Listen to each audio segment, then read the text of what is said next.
अस्सलाम वालेकुम व्यूअर्स, आप देख रहे हैं हमारा यूट्यूब चैनल नॉलेज क्रश। और आज इस वीडियो में हम आपके लिए लाए हैं फिजिक्स का एक बहुत ही इम्पोर्टेंट टॉपिक। स्टूडेंट्स, आपको एफएससी और अबव क्लासेस में एम्पेयर्स लॉ पढ़ने को मिलता है। सुनने में यही आता है कि एम्पेयर्स लॉ बहुत ही टफ है। आज हम इसको इजी से भी इजी करके देखेंगे कि किस तरह से हम इसको स्टडी करते हैं और इसकी डिटर्मिनेशन हो सकती है। तो आए स्टूडेंट्स, हम देखते हैं एम्पेयर्स लॉ। सबसे पहले हम देखते हैं कि एम्पेयर्स कौन था, इसका बैकग्राउंड क्या। ये एक फ्रेंच था, फिजिशियन था। इसने कैलकुलेट किया बी मैग्नेटिक इंडक्शन, या हम इसे कह सकते हैं इलेक्ट्रिक फील्ड स्ट्रेंथ इन 1825। तो ये था इसका बैकग्राउंड। तो आज हम इसको डिस्कस करते हैं कि किस तरह से हम इसको हल करते हैं और इसकी डेफिनेशन हमारे पास क्या होती है।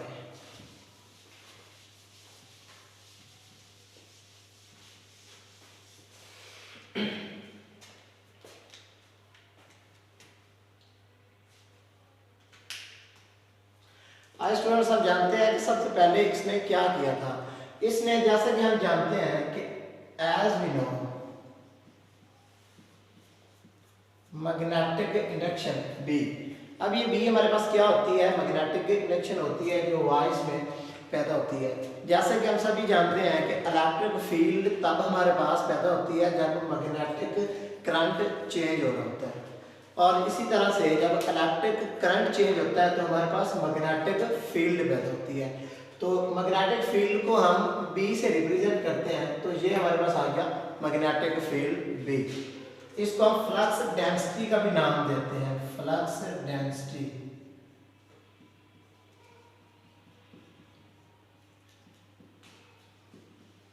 फ्लक्स डेंसिटी या इसको हम क्या देते हैं, हमारे पास है मैग्नेटिक इंडक्शन।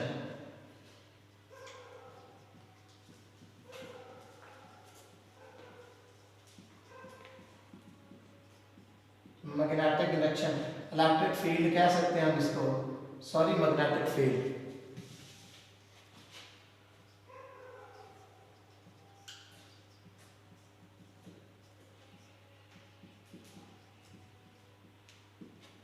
हम इसको मैग्नेटिक फील्ड स्ट्रेंथ का भी नाम देते हैं। तो ये सारे जो हैं इसी को हम बी में रिप्रेजेंट करते हैं। तो आज हम देखेंगे कि मैथमेटिकल इनका क्या प्रूव होता है और किस तरह से हम इनको डिस्क्राइब करते हैं। तो एम्पेयर्स ने क्या किया, उसने इस बी को कैलकुलेट करने के लिए डिफरेंट एक्सपेरिमेंट्स किए। तो उसने एक्सपेरिमेंट्स किस तरह से किए हम उसको डिस्कस करते हैं यहाँ पे। उसने क्या किया, एक रॉड लिया, इसको हम सिंपल रॉड क्या कहते हैं, हमारे पास क्या है, एक रॉड है जी। ये हमारे पास एक रॉड है, ये मेरे पास क्या है, उसके गिर्द सर्कल है।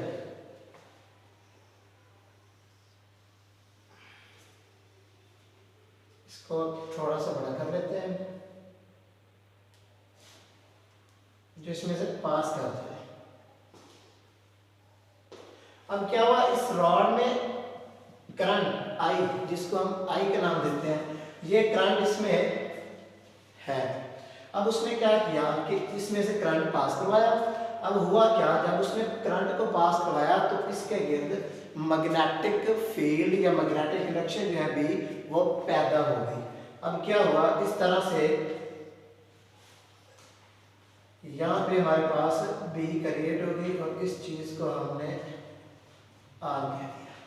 आर का मतलब हम कोई भी वैल्यू कर सकते हैं। अब हुआ क्या कि उसने, अब मैग्नेटिक फील्ड तो हमारे पास पैदा हो रही है, जितने टर्न्स होंगे इसके ऊपर उतनी मैग्नेटिक फील्ड पैदा होगी। तो हमें पता है उतनी मैग्नेटिक फील्ड पैदा हो रही है। अब ये जो चीज है उसने क्या किया कि इसको स्मॉल पैचेस में डिवाइड कर दिया। स्मॉल पैचेस आप यहाँ पे देख सकते हैं कि ये मेरे पास फॉर एग्जांपल कोई था, इधर मैग्नेटिक फील्ड क्रिएट हो रही है, तो उसने इसको ऐसे स्मॉल पैचेस में डिवाइड कर दिया। उसने स्मॉल पैचेस को डेल्टा एल, डेल्टा का मतलब होता है हमारे पास कोई भी चेंज, कोई भी तब्दीली, और एल उसकी क्या है, लेंथ।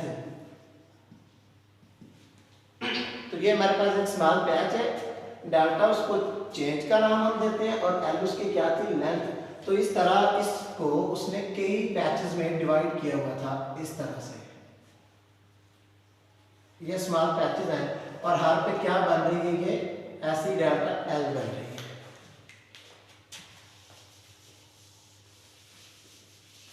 अब हम देखते हैं कि किस तरह से उसने इनको एक्सपेरिमेंट करके कैलकुलेट किया था।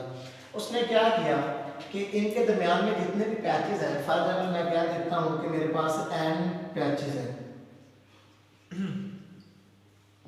फॉर एग्जाम्पल मेरे पास n पैचेस हैं, n से मतलब कोई भी नंबर हो सकता है, कोई भी टर्न्स हो सकते हैं। तो उसने क्या किया, फॉर एग्जाम्पल ये 1 पैच था तो उसको उसने ऐसे डिस्क्राइब किया L1, सिमिलरली L2, सिमिलरली उसने डेल्टा L3। तो ये तमाम पैचेस की कैलकुलेशन है ये वाली। अब चूंकि क्या हुआ कि जितने पैचेस हैं हर पैचेस में से मैग्नेटिक इंडक्शन जो है बी वो पास आउट हो रही है, पैदा हो रही है। तो उसी तरह ने उसको B1, B2 और up to so on B3 और Bn, और ये भी हमारे पास हो जाएगा पैचेस n तक जी। तो ये आ गया। अब उसने क्या किया, इन दोनों को कंबाइन करने की कोशिश की, इन दोनों का प्रोडक्ट ले लिया। अब हम क्या करते हैं, इनका प्रोडक्ट ले लेते हैं यहाँ पे। ये हमारे पास था B। अब इन चीज का क्या किया, उसने प्रोडक्ट ले लिया। प्रोडक्ट उसने किस तरह से लिया, उसने क्या किया कि B और डेल्टा L का जो प्रोडक्ट था उसका उसने प्रोडक्ट लिया, जब इसको उसने बराबर कर दिया म्यू नॉट आई। अब आई हमारे पास यहाँ पे क्या है, टोटल करंट जो उस रॉड में से पास आउट कर रहा था उसको उसने करंट आई का नाम दिया। और म्यू नॉट क्या है, एक कांस्टेंट टर्म है, इसको हम स्पेस परमिएबिलिटी कहते हैं। तो उसकी वैल्यू उसने क्या रखी यहाँ पे, उसकी वैल्यू उसने रख ली equal to 4 pi multiply -10 weber per ampere per metre. ये चीज कर दी उसने। मैं यहाँ पर लिख देता हूँ ताकि क्लियर से नजर आ जाए। ये उसकी वैल्यू थी 4 पाई मल्टीप्लाई -10 और ये वेबर पर एम्पेयर और पर मीटर। ये है उसकी वैल्यू स्पेस परमिएबिलिटी की, या इसको हम कांस्टेंट भी कह सकते हैं। उसने क्या किया, इस वैल्यू को यूज किया और इस ये उसका टोटल करंट था जो रॉड में से पास आउट कर रहा था, और इस चीज का उसने प्रोडक्ट लिया, इसके बराबर कर दिया। अब उसने किया क्या, इन दोनों का सम कर दिया। क्योंकि हमने यहाँ से पढ़ा है कि ये इतने पैचेस थे हमारे पास और ये मैग्नेटिक इंडक्शन जो या मैग्नेटिक फील्ड थी हमारे पास। उसने क्या किया, इन चीजों को कंबाइन कर दिया। तो उसने क्या रिजल्ट बनाया, मैं यहाँ पे डिस्कस कर देता हूँ।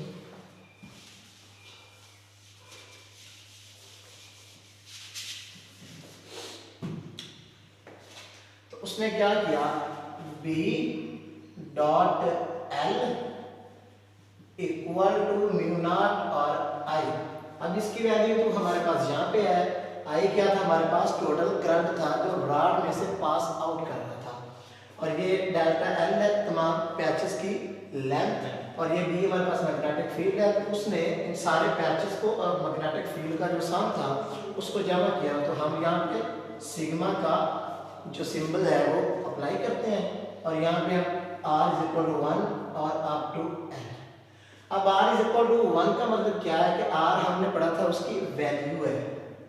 R उसकी वैल्यू, कौन सी वैल्यू, R इक्वल टू 1 हो सकता है, 2 हो सकता है, 3 up to so on N तक। और N हमारे पास क्या है, N हमारे पास है नंबर ऑफ लूप्स। कौन से लूप्स, जो हमारे पास रॉड के ऊपर थे। फॉर एग्जाम्पल ये हमारे पास रॉड था तो उसके ऊपर जो ऐसे लूप्स पैदा हो रहे थे, ये हमारे पास नंबर ऑफ लूप्स था। तो ये चीज आ गई उसका टोटल रिजल्ट। अब इसको उसने, ये तो उसकी मैथमेटिकल फॉर्म होगी, अब उसने इसको कैसे डिस्क्राइब किया, the sum of all quantities. ये हो गया उसका sum of all quantities. All quantities में हमारे पास क्या आ गया, B multiply sorry into dot, ये उसका प्रोडक्ट था, क्योंकि ये आ गई all quantities, the sum of all quantities has been divided is equal to mu not और उसके साथ प्रोडक्ट में टोटल करंट।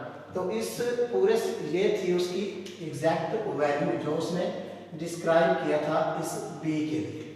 तो अगर हमें करंट की वैल्यू पता है तो इस चीज़ को हम यूज़ करते हुए इसकी वैल्यू अच्छे से फाइंड आउट कर सकते हैं। तो ये इसका फाइनल रिजल्ट था। आज हमने पढ़ा एम्पेयर्स लॉ और किस तरह से डिटर्मिनेशन ऑफ फ्लक्स डेंसिटी, मैं यहाँ पे लिख देता हूँ डिटर्मिनेशन ऑफ फ्लक्स डेंसिटी।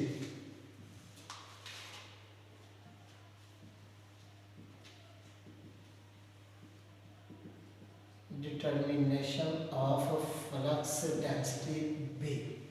ठीक है, तो स्टूडेंट्स कैसी लगी आपको हमारी वीडियो? अगर आपको हमारी वीडियो पसंद आई हो तो लाइक ज़रूर करें, सब्सक्राइब करें, दोस्तों में शेयर करें, और अगर आपको कहीं पे कोई प्रॉब्लम है तो हम कमेंट में इजहार करके हमें अपनी शिकायत दर्ज करवाएं, और जो टॉपिक आपको मुश्किल लगता हो उसमें हमें बताएं ताकि हम आपकी अच्छे से मदद कर सकें।